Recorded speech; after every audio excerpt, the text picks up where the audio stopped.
What's with wall jumping? Wall jumping is a mechanic commonly implemented in platformers. The first game to have wall jumping is ambiguous. It was either the arcade game Rastan or Kung Fu Kid for the Sega Master System. They were simple early platformers that likely had no idea they were putting forth an interesting new game mechanic to the genre. While many games have you approach and then propel off a wall, it's not always officially a wall jump. This begs the question though, what makes a wall jump? Typically, a wall jump is split into 3 segments: the approach, the cling, and the jump. The first thing you need to wall jump is a wall to jump off of. What are you gonna do? Jump in the air again? Now the next thing you should ask before you wall jump is if you can jump off that wall. Some games allow you to jump off of just about any vertical surface. While this is common, it can lead to sequence breaking. For example, this door in Super Metroid. It looks super interesting and it beckons to the player, but you just can't jump high enough yet. However, seasoned players and speedrunners have learned to wall jump from below in order to reach the door earlier, before the game designers intended. To counter this, many games feature only specific walls made of certain materials that allow them to be jumped off of. This is an effective method of indirectly telling the players which way to go. The next portion of the wall jump is making contact with the wall. In most instances, you're given a brief time against the wall to perform the jump before gravity kicks in. Then you'll slide downwards until you touch the floor or lose grip on the wall altogether. However, in some games, you're allowed to cling to the wall for much longer, even for the rest of the game if you'd like. While it's uncommon, it's debatable whether or not instances of walking on walls and then dismounting them counts as a wall jump. It's unconventional, but you do jump onto the wall and then you jump off of the wall. Of course, the smaller the window of opportunity to perform a wall jump, the more difficult it is to pull one off. The difficulty curve can be enough for some players to shy away from wall jumps entirely in favor of easier and less convenient ways of travel.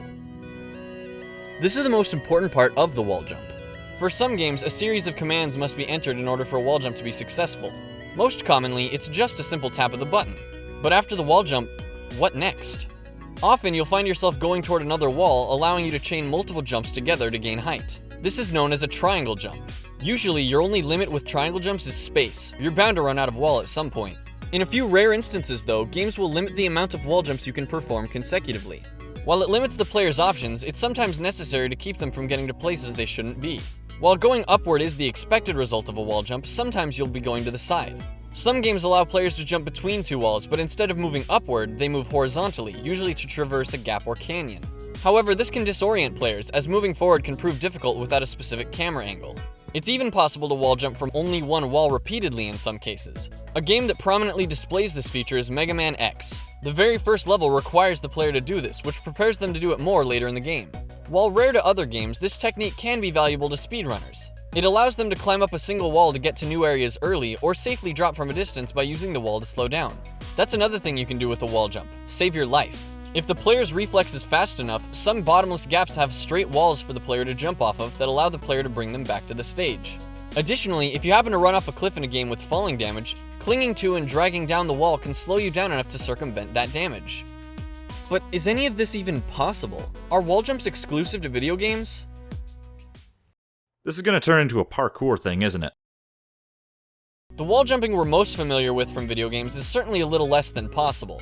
Even if someone could possibly muster the strength to push exclusively on a vertical surface and manage to achieve a greater height, it wouldn't be likely to supersede gravity.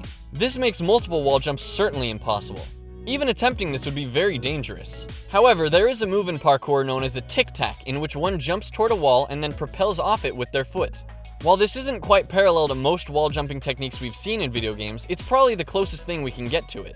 But all this just goes to show that wall jumps in video games are simply mechanics. It isn't necessarily meant to be rationally emulated. It's a feature that allows players to go places they couldn't access before and gives them a great range of mobility.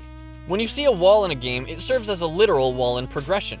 But giving the player the ability to wall jump allows for more interesting level design, as seeing a wall no longer necessarily means they've reached a dead end.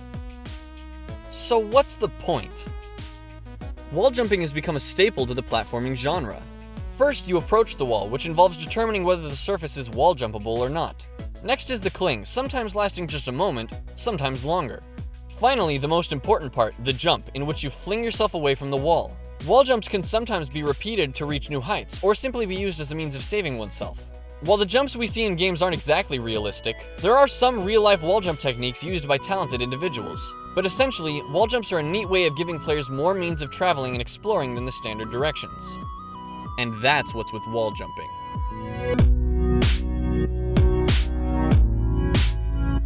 Thanks so much for watching the video. I'm CJ. If you liked it, consider liking it, subscribing, and sharing it with your friends. Feel free to leave a comment with an idea for an episode in the future. You can also follow What's With Games on Facebook and Twitter.